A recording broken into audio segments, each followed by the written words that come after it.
Good afternoon, everyone, and welcome to CalypsoAI's first live responsible AI conversation featuring Neil Serebryany and David Spirk. Thank you all for joining us. Our responsible AI conversations are an ongoing series of live virtual events featuring conversations about various aspects of responsible AI and the elements that go into achieving this goal. Today, our panelists will be discussing how the US can lead the race toward responsible AI deployment. Before I introduce our speakers, some event housekeeping. This conversation will be 30 minutes long with some time for your questions at the end. If you would like to get involved in the conversation, please submit your questions into the chat feature in your Zoom window.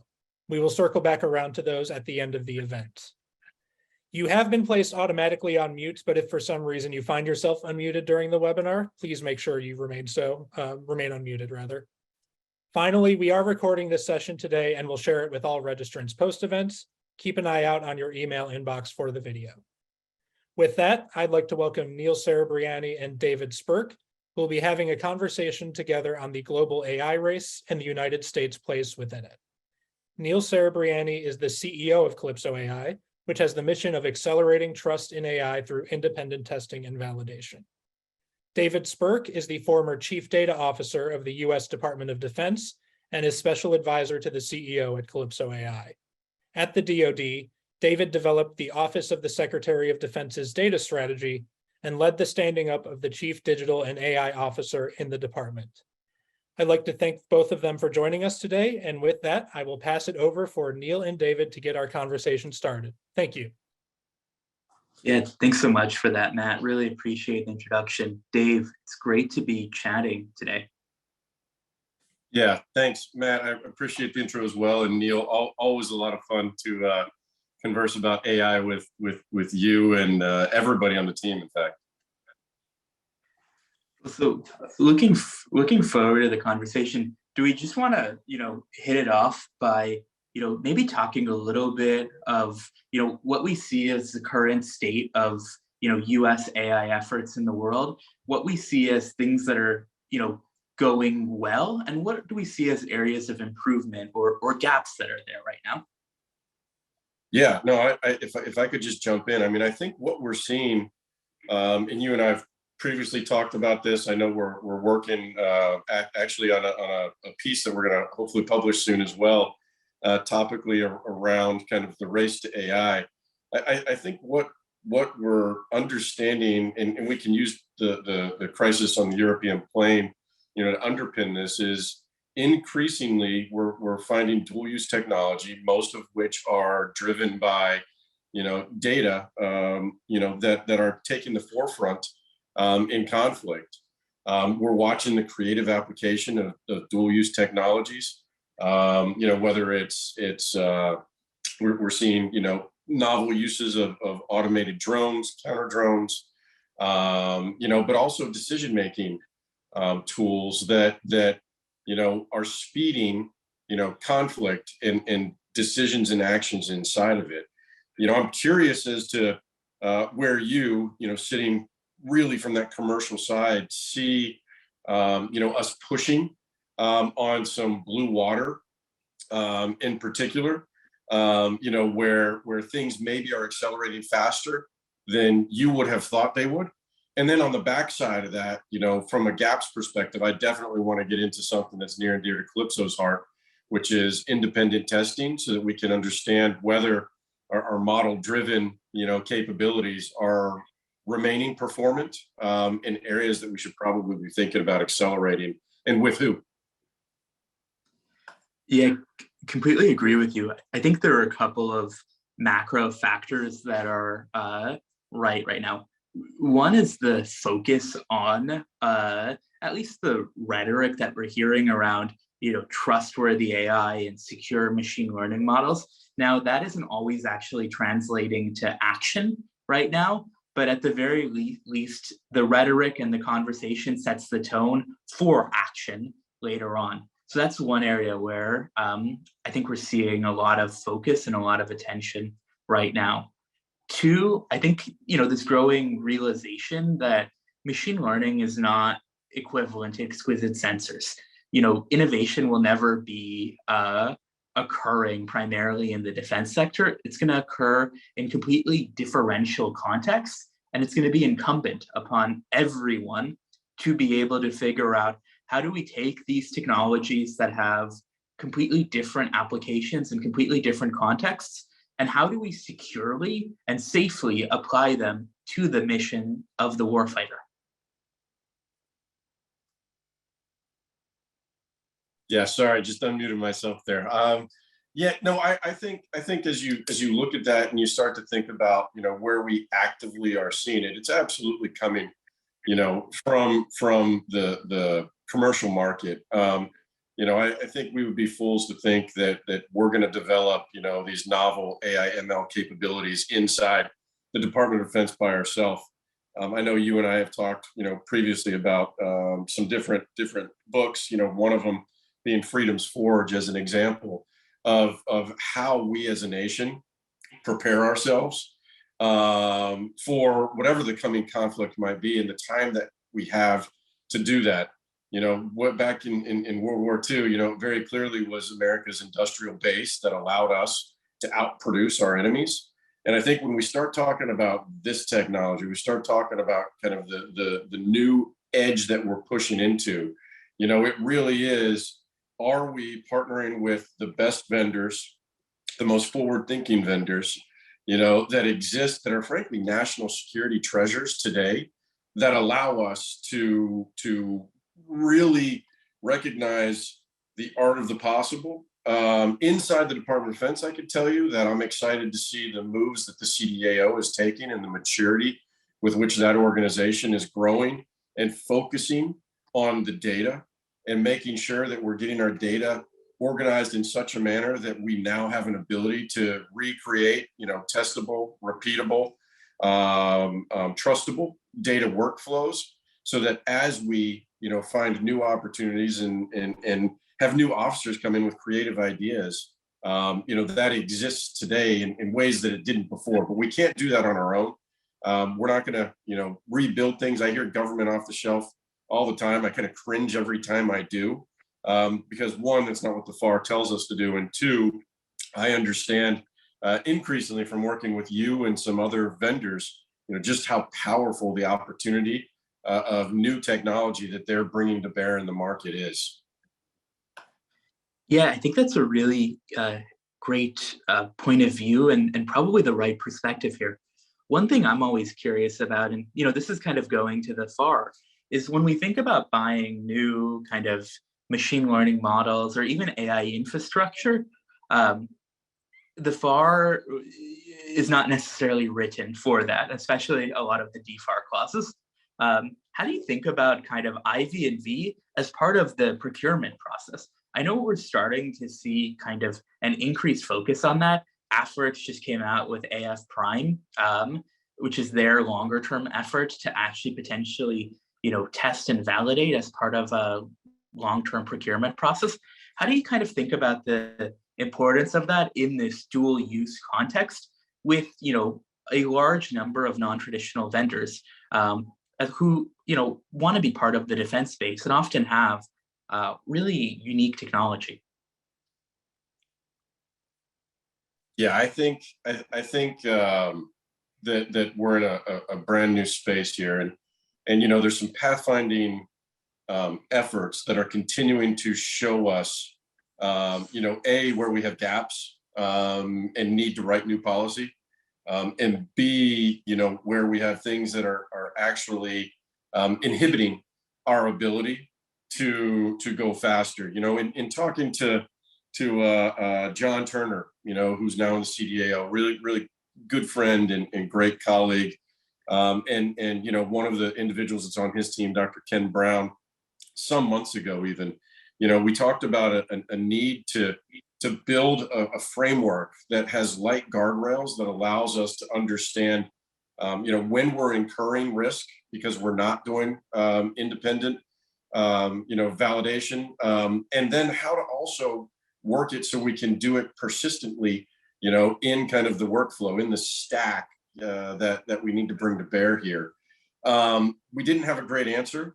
We 100% wanted to guard against an ATO-like process, because that's the last thing we want is another, now after the cyber people said your software was good, now go over to the independent testing people and let them, check that box too.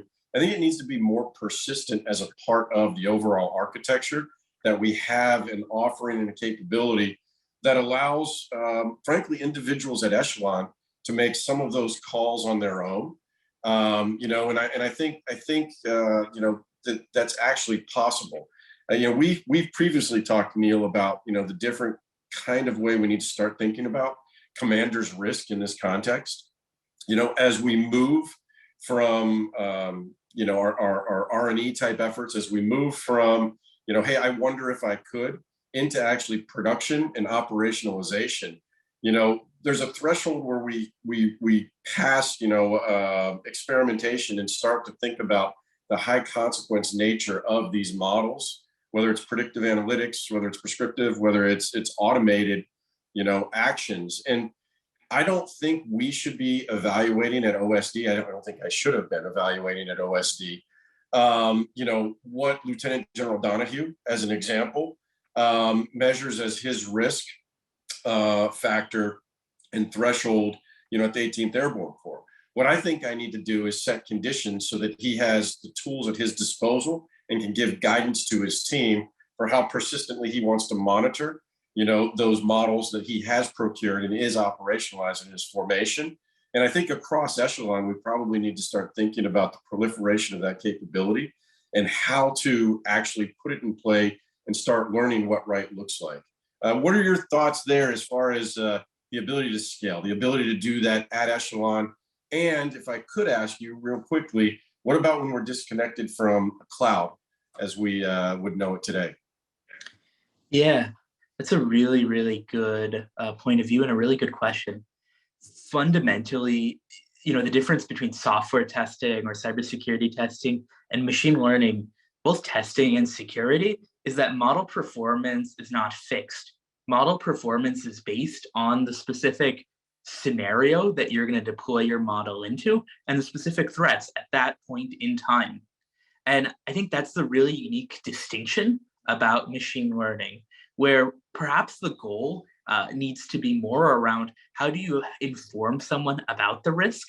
How do you help them understand, in the context of the risk calculus, when should I rely on this model? And when should I rely on an alternative source of data or an alternative source of truth? And when do I want to rely on my machine learning model? Because for this situation, in this use case, both the security threat or the security vulnerability, as well as the performance of the model is sufficiently high that I'm going to get a better outcome out in the field or out on the front line.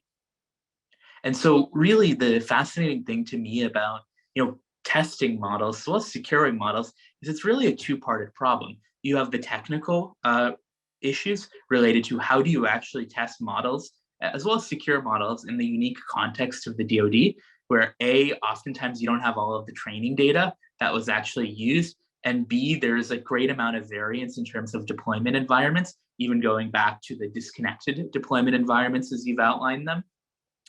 And then two, how do you actually deal with the fact that there is always enormous amounts of risk in any application that the DoD, from a security perspective, in any application that the DoD has, and you need to be prepared and ready for that from a security perspective.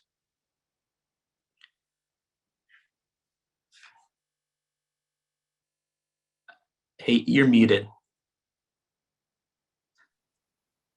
The most common phrase of 2022, I think.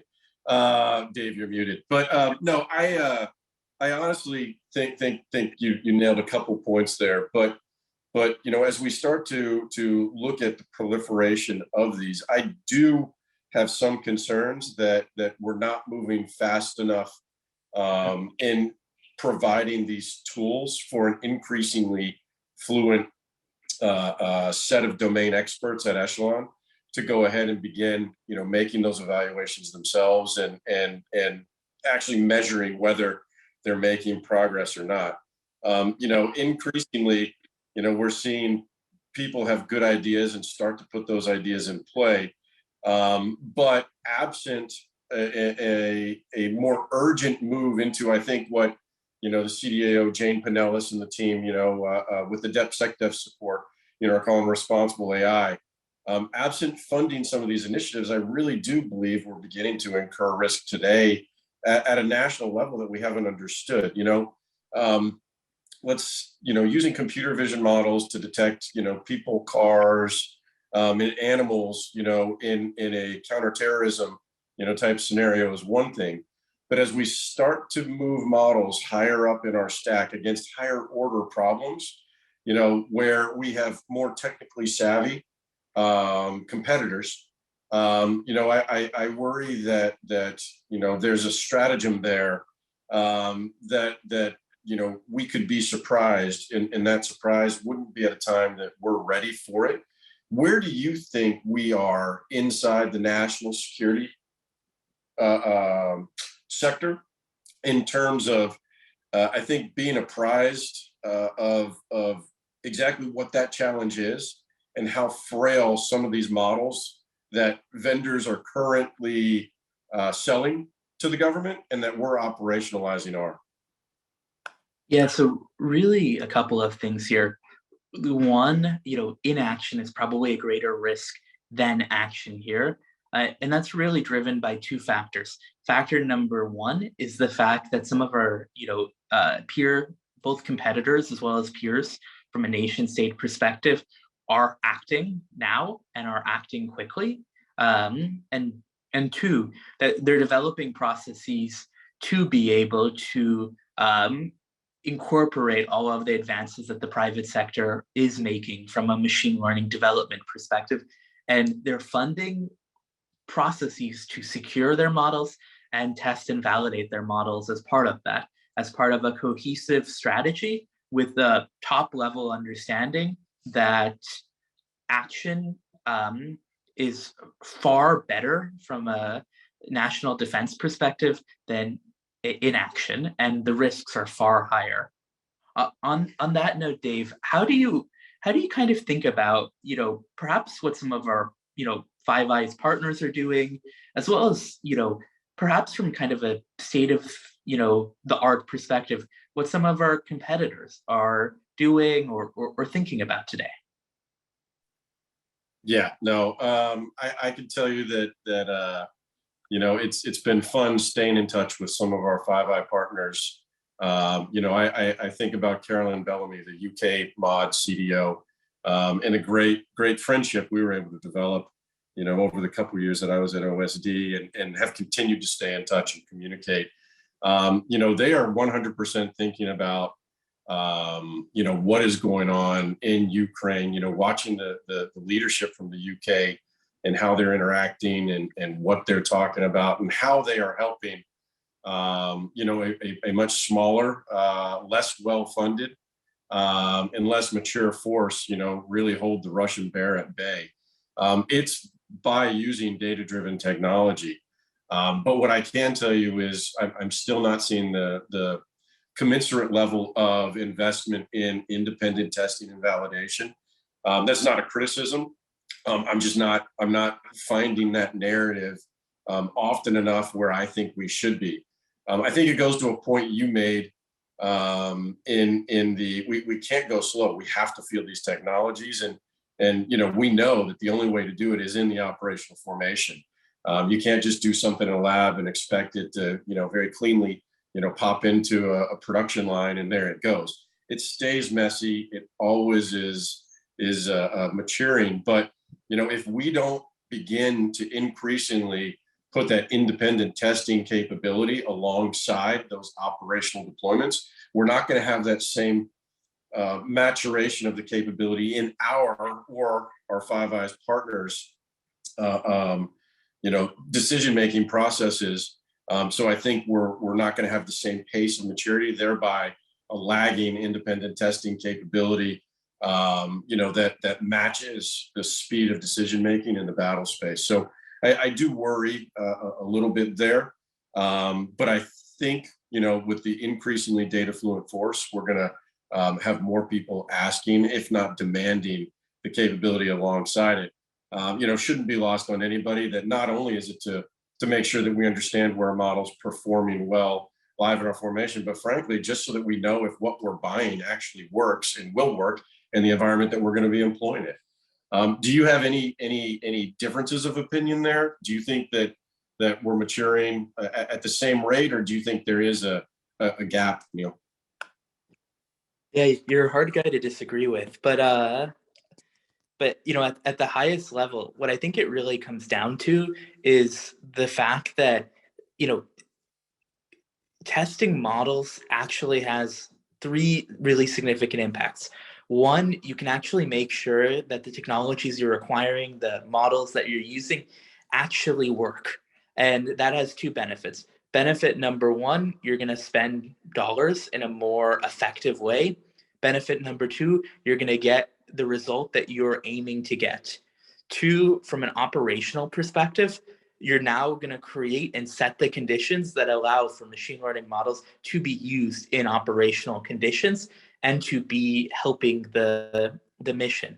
And then three, ultimately, over time, you're going to create, warfighter trust in machine learning models. And by doing that, you're going to decrease the time to decision. And by decreasing the time to decision, you're going to be able to get both a tactical and, from a more macro perspective, strategic edge. Yeah, I think foot stomp in your comment on warfighter trust is really important there. The concept of an AI failure, whether it's in a boardroom or battle space, the consequences of that on the warfighter's intent or inclination to actually use algorithmic, technologies would be really damaging in a time and space that we have to charge boldly into this future. So I think the way you framed those three responses there is really, really well thought out. And I hope you're right on that too. Over. Yeah, thank you, Dave. Really appreciate that. Matt, I think, and I think I'm getting a message from you that it's time to move into Q&A. That is correct. Thank you everyone for joining us today. We have some time left at the end for Dave and Neil to answer any questions. So if you have one, you still have time, but we'll start with one we have here. What do you both think of AI's potential to ultimately level up interoperability between agencies, allies, departments, and are there any potential risks there? Yeah, I'll start, and then Dave, if you want to kind of take it. I actually think it's incredibly significant long-term for us to make sure that we have interoperable machine learning models with our allies, both Five Eyes and NATO.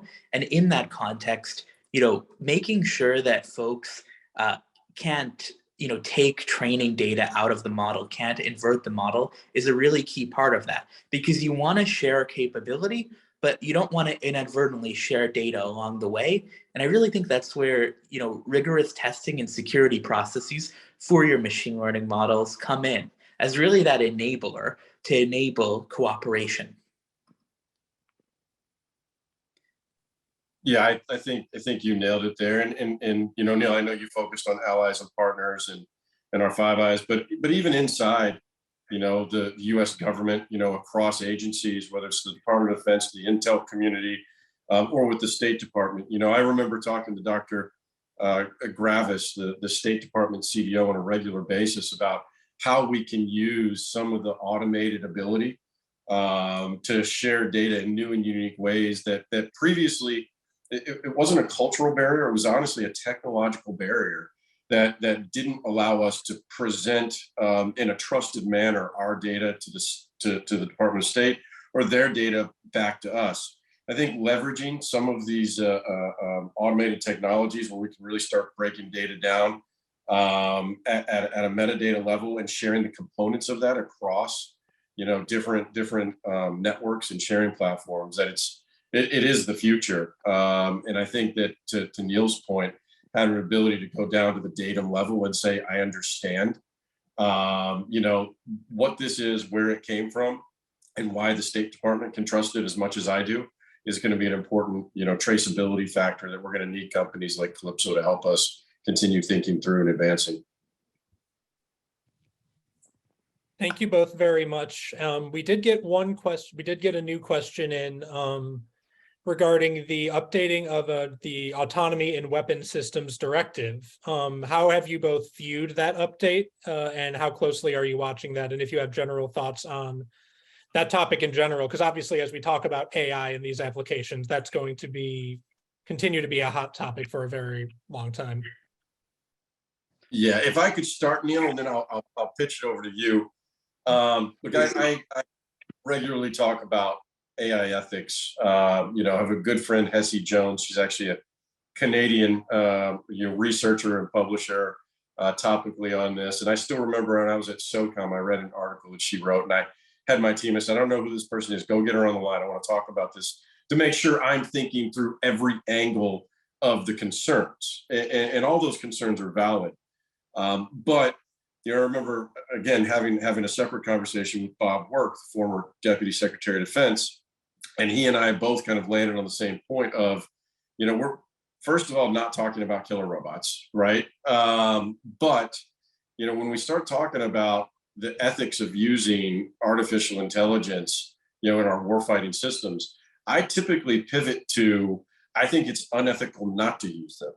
The precision with which we improve our decision-making processes, the efficiency with which we run our organizations, we have to move into these spaces, because if we had the technology and didn't use it, I think the men and women that we're asking to serve on our front lines in, combat, in defense of our nation, I think we're doing them a disservice. So I honestly think that when I start to think about, the policies that are coming out, the individuals who say, we should never use AI in a warfighting system, I often think it's actually the polar opposite of that. Neil, over to you for thoughts there.